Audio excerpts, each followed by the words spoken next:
Hello, this is Shanoa's art, and we're just going to do a quick bloom today. I'm trying to just whip one out before I got to get my son in bed. I'm new to these videos. I've been doing this for about a year now, and I'm trying to start making videos. Now, obviously, I'm not the best at this, but we're giving it a go. I figured I'm gonna do the best I can for you guys, show you guys what I do, and hopefully you enjoy it. Thanks for watching. I'll try to tell you the colors as I go along. Kind of OCD with cleaning, so I kind of clean as I clean as I go.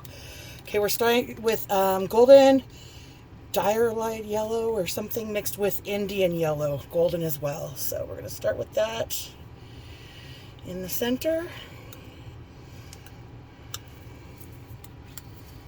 And then I just kind of clean up really quick. Wipe my tool on an old shirt. And close it up. Okay, next we're going with PBO orange yellow.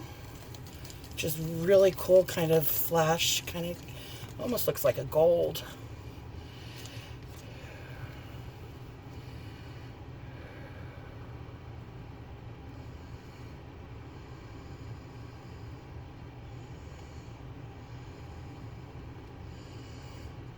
Okay. Close that one up. Then we have Mermaid by TLP, and oh, I love her. She's one of my faves. I use her in a lot of stuff. So I didn't have her stirred up, so I got to stir her really quick so she has all of her beautiful shine from blue to green. Okay, we're going to go ahead and put her in here.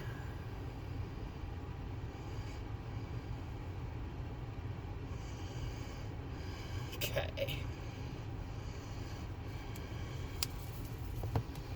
Clean her up a little bit, close her up. Most people, I don't think they clean along the way, but I'm, like I said, a little obsessed. Then we're going to go with golden dioxazine purple. I think I'm pronouncing that correct. I didn't stir these beforehand. I really should have. So that way we don't have bubbles, but it is what it is. This one I like because it doesn't have... it's a transparent one. Some of the dioxazine purples are not transparent, so I tend to like this one because of that. Because then I can use it on top.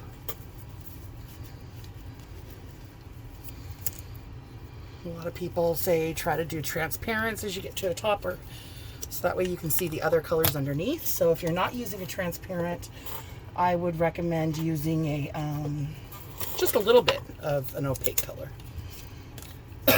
Okay, last one. This one is an opaque, so I'm going to kind of drizzle it.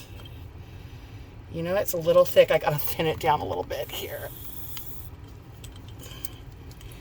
Okay. Make sure you guys can still see it. Yeah, you guys are still pretty centered, I think. Okay, here we go.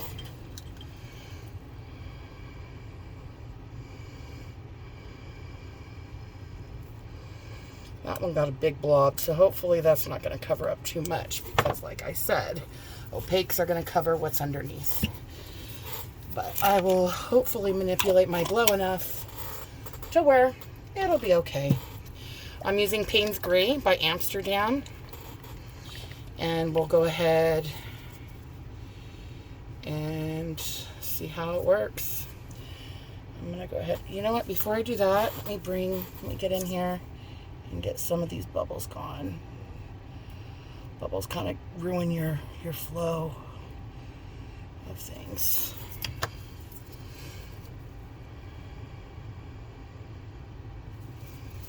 That is Cell Activator, which is Floetrol and Amsterdam paint. 3 parts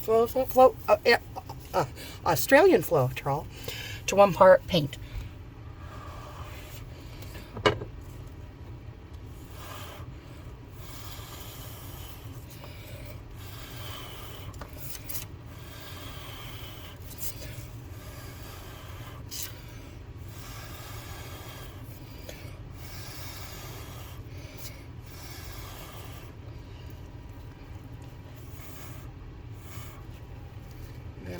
take a straw here.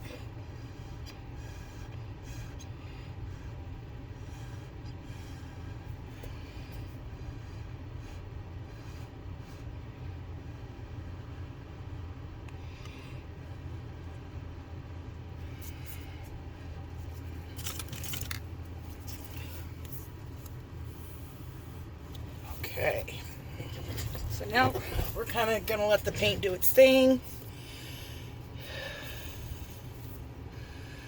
Come over in the corners and add the paint that you do have.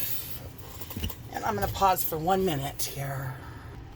Okay, the reason I paused is I took the paint around and put it in a container that I can reuse as a base paint. Now I've got my little skewer. You can use big side, small side. It's up to you. I go around and get the bubbles. And then we're going to go ahead and see what we can do here, okay? So first of all, you look around, see your design, what you kind of want to get done.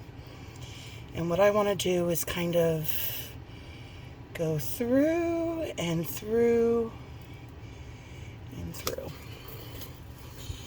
Now,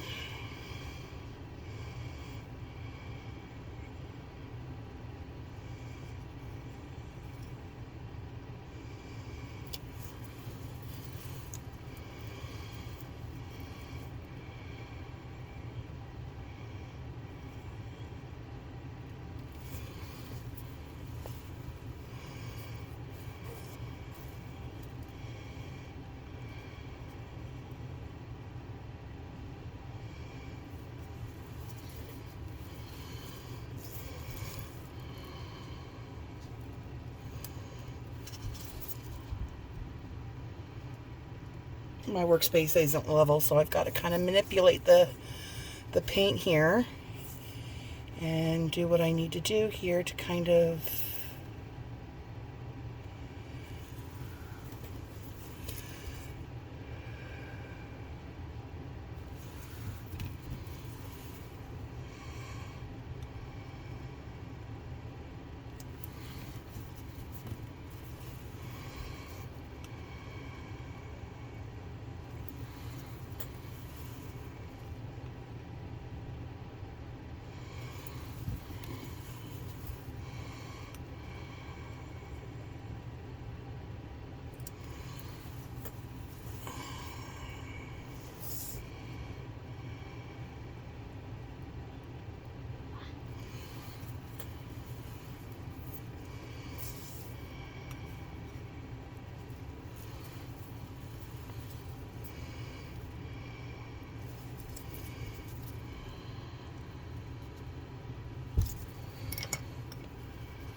let's see how we do. We're going to spin her out. And if you go too fast, it can kind of make your cells a little wonky. So it's kind of good to take your time. Go ahead and go back in with your skewer or whatever you have to pop those bubbles. And if those bubbles come through and you don't like it, you can always like kind of dip into it and bring the paint up, and it helps to kind of conceal that if you don't like what that hole made.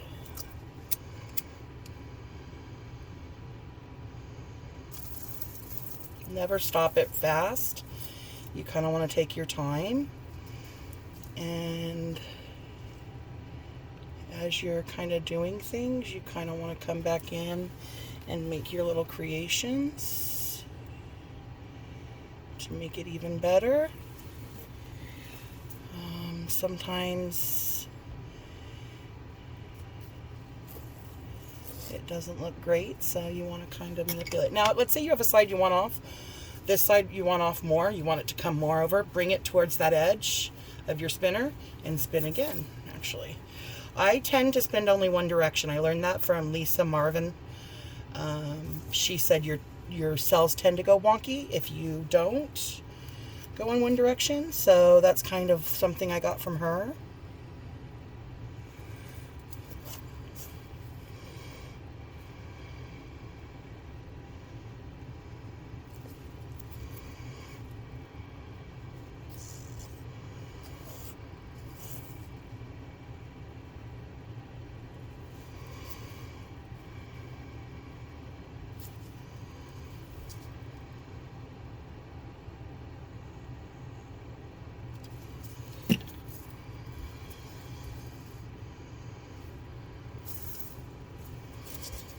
then once you think you've got it, recenter it and give it a go. One more turn.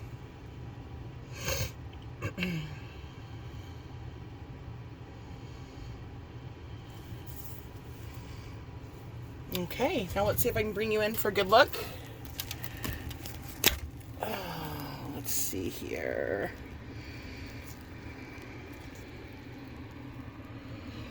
First, there's the whole thing.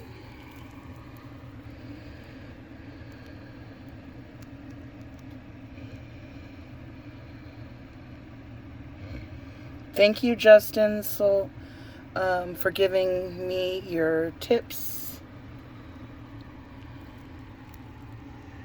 Oh, she's beautiful. Thanks for watching. Please subscribe or hit like if you really enjoyed it.